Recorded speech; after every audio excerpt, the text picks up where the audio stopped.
নমস্কার বন্ধুরা, আশা করি সবাই খুব ভালো আছো। শুভমিতা ব্লগে সবাইকে স্বাগত জানাই। আজকে তোমাদের সাথে শেয়ার করব পটলের একদম নতুন ধরনের এক রেসিপি। পটল দিয়ে মাছের তেলের এই রেসিপিটা যদি একবার বানাও তাহলে কিন্তু বারবার এই রেসিপিটা বানাতেই হবে। গরম ভাতের সাথে এই রেসিপিটা খেতে কিন্তু অপূর্ব লাগে।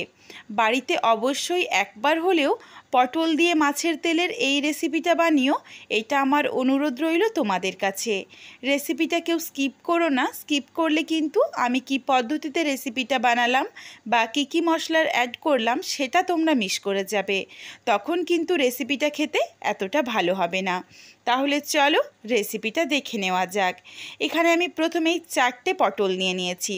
পটলের খোসাগুলো অল্প অল্প রেখে ছাড়িয়ে এক একটা পটলকে আমি 3 ভাগে ভাগ করে নিয়েছি আর একটু কোনাচি করে কেটে নিয়েছি যাতে দেখতে সুন্দর লাগে।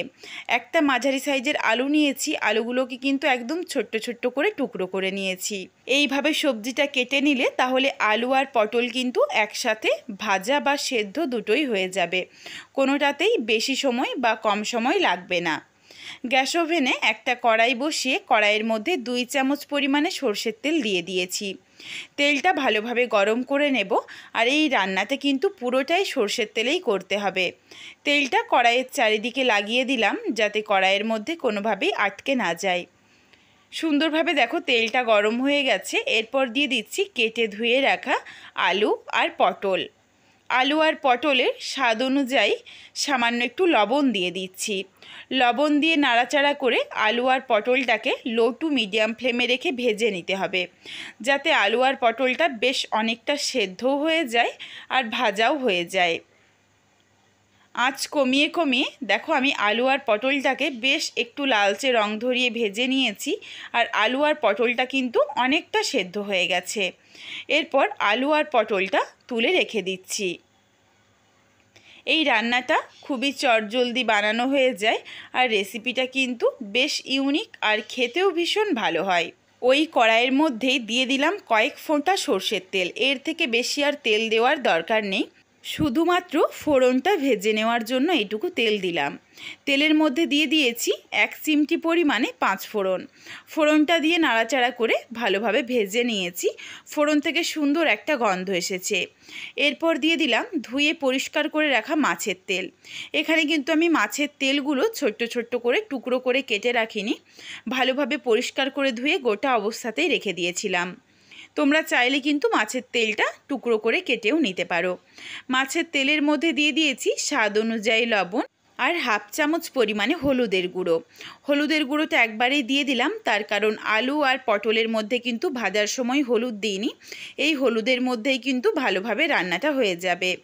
গ্যাসের ফ্লেম লোতে রেখে নাড়াচাড়া করে নিয়েছি। মাছের তেল থেকে দেখো অনেকটা পরিমাণে তেল বেরিয়ে এসেছে, এই জন্যই আমি আর তেল দিলাম না, মাছের তেলের মধ্যেই পুরো রান্নাটা হয়ে যাবে। মাছের তেলগুলোকে একটু খুন্তিতে করে চেপে চেপে কেটে নিচ্ছি। সুন্দর দেখো ছোট্ট ছোট্ট করে টুকরো করা হয়ে যাচ্ছে। মাছের তেল থেকে আরও একটু তেল ছাড়া অবধি অপেক্ষা করব।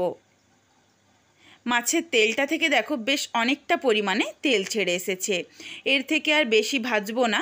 এরপর এর সাথে দিয়ে দিচ্ছি কয়েকটা চেরা কাঁচা লঙ্কা। তোমরা যেমন ঝাল খাবে সেই বুঝে কাঁচা লঙ্কাটা দিয়ে নিও।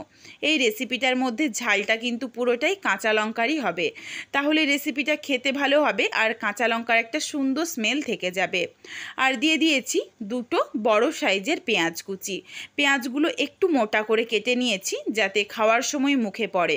একদম কুচি করে নিলে সেই ক্ষেত্রে কিন্তু পেঁয়াজটা একদম গলে যাবে, এই জন্য একটু মোটা করে কেটেছিলাম। নাড়াচাড়া করে নিয়েছি, দেখো পেঁয়াজটা একদম হালকা করে ভেজে নিয়েছি। এরপর এর সাথে দিয়ে দিচ্ছি প্রায় 4 থেকে 5 কোয়ার মতো রসুন আর 1/2 ইঞ্চ পরিমাণ আদাকে জল ছাড়াই আমি মিক্সার গ্রাইন্ডারের মধ্যে ঘুরিয়ে নিয়েছিলাম, তাহলে একটু দানা দানা রয়েছে। এইভাবেই কিন্তু দানা দানা রেখে আদা রসুনটা যদি বাটা হয় তাহলে এই রেসিপিটাতে খেতে ভালো হয়। আদা রসুনটা দিয়ে নাড়াচাড়া করে মিশিয়ে নিয়েছি। আদা রসুনের কাঁচা গন্ধটা কিন্তু চলে গেছে। এরপর এর সাথে দিয়ে দিচ্ছি মাঝারি সাইজের একটা টমেটো কুচি। টমেটোটা দেওয়ার পর নাড়াচাড়া করে মিশিয়ে নেব যাতে টমেটোটা একটু নরম হয়ে যায়। মাছের তেলটা কিন্তু প্রথমেই খুব বেশি লালচে রং ধরিয়ে ভাজা যাবে না, তাহলে কিন্তু বাকি মশলা ভাজার সময় বা বাকি রান্নাটা করার সময় তখন কিন্তু মাছের তেলটা একদম পুড়ে যাবে, সেই ক্ষেত্রে রেসিপিটা খেতে ভালো হবে না। টমেটোটা দেখো বেশ নরম হয়ে গেছে। এরপর এখানে আমি কিছু গুঁড়ো মশলার ব্যবহার করছি। দিয়ে দিলাম হাফ চামচ পরিমাণে কাশ্মীরি রেড চিলি পাউডার। এটা আমি দিলাম কালারের জন্য, তবে তোমরা না চাইলে এটা স্কিপ করতে পারো। আর দিয়ে দিচ্ছি অল্প একটু জিরের গুঁড়ো।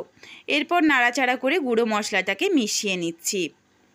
গুঁড়ো মশলাটা মিশিয়ে নেওয়া হয়ে গেছে। এরপর এর সাথে দিয়ে দিলাম ভেজে রাখা আলু আর পটল। গ্যাসের ফ্লেম লোতে রেখে নাড়াচাড়া করে ঢাকা চাপা দিয়ে এরপর রান্নাটা করে নিতে হবে। এই রেসিপিটার মধ্যে আমি আর ধনে গুঁড়োর ব্যবহার করলাম না, তার কারণ এখানে আমি ধনেপাতা কুচির ব্যবহার করব। তোমাদের কাছে যদি ধনেপাতা কুচিটা না থেকে থাকে তাহলে কিন্তু তোমরা ধনে গুঁড়োর ব্যবহার করতে পারো, তবে খুবই অল্প পরিমাণে ধনের গুঁড়ো আর জিরের গুঁড়ো দিতে হবে। বেশি দিলে এই রেসিপিটা খেতে ভালো হবে না। গ্যাসের ফ্লেম লোতে রেখে ঢাকা চাপা দিয়ে বেশ কিছুক্ষণ রান্নাটা করে নিয়েছি। আলু আর পটলটা কিন্তু এখনও অল্প একটু শক্ত রয়েছে, এই জন্য এখানে আমি সামান্য একটু হাতে করে জলের ছিটে দিয়ে দিচ্ছি। খুবই সামান্য পরিমাণেই কিন্তু জল দিতে হবে যাতে রেসিপিটা একদম শুকনো শুকনো হয়। এইটুকু জল দিয়ে এরপর ঢাকা চাপা দিয়ে রান্নাটা করে নেব, তাহলেই কিন্তু ভালোভাবে সুসেদ্ধ হয়ে যাবে। গ্যাসের ফ্লেম একদম লোতে রেখে এরপর রান্নাটা করে নিচ্ছি।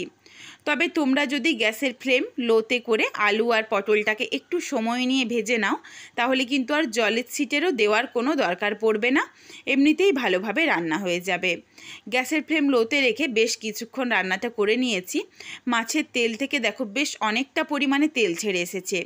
একটা পটল ভেঙে আর একটা আলু ভেঙে তোমাদের দেখিয়ে দিচ্ছি, দেখো সুন্দরভাবে কিন্তু সুসেদ্ধ হয়ে গেছে। রেসিপিটা বেশ শুকনো শুকনো হয়েছে। এরপর রেসিপিটা নাবিয়ে নেব। নাবিয়ে নেওয়ার আগে দিয়ে দিলাম এক মুঠো পরিমাণে ধনেপাতা কুচি। ধনেপাতা কুচি দিয়ে নাড়াচাড়া করে মিশিয়ে নিচ্ছি। প্রায় 10 সেকেন্ড মতো অপেক্ষা করব যাতে ধনেপাতাটা একটু নরম হয়ে যায় আর রান্নাটার সাথে মিশে গিয়ে রান্নাটার থেকে একটা সুন্দর স্মেল আসে। পটল দিয়ে মাছের তেলের এই রেসিপিটার থেকে কিন্তু ভীষণ সুন্দর একটা গন্ধ এসেছে। এই রেসিপিটা বাড়িতে অবশ্যই একবার হলেও বানিয়ে আমায় কমেন্ট করে জানাতে ভুলো না কিন্তু যে রেসিপিটা তোমাদের কেমন লাগলো। রেসিপিটা কিন্তু ঠিক এই রকম শুকনো শুকনোই খেতে সবচেয়ে বেশি ভালো লাগবে। আবারও দেখো বেশ কিছুটা তেল ছেড়ে এসেছে রান্নাটার থেকে। চলো এরপর রেসিপিটা নাবিয়ে নিই। রেসিপিটা কিন্তু একদম রেডি। রেসিপিটা নাবিয়ে নিয়েছি, দেখো দেখতে দুর্দান্ত হয়েছে। আর রেসিপিটা কিন্তু খেতেও ভীষণ ভালো, গরম গরম ভাতের সাথে আর কোনো কিছুর দরকার পড়বে না। পটল দিয়ে মাছের তেলের রেসিপিটা তোমাদের কেমন লেগেছে অবশ্যই কমেন্টে জানিও। রেসিপিটা তোমাদের যদি ভালো লাগে তাহলে লাইক করো, শেয়ার করে বন্ধুদের দেখার সুযোগ করে দিও। তোমরা যদি এই রকম নিত্য নতুন রেসিপি আরও পেতে চাও তাহলে আমার চ্যানেলটিকে সাবস্ক্রাইব করে পাশে থাকা বেলটি অন করে অল নোটিফিকেশান অন করে দিও, যাতে আমার প্রত্যেকটা রেসিপির নোটিফিকেশান সবার প্রথমে তোমাদের কাছে পৌঁছে যায়। আবারও খুব শীঘ্রই হাজির হচ্ছি নতুন কোনো এক রেসিপি নিয়ে। পরবর্তী রেসিপি দেখার আমন্ত্রণ রইল। পুরো ভিডিওটা দেখার জন্য অনেক অনেক ধন্যবাদ। সবাই ভালো থেকো, সুস্থ থেকো। আজকে আসি।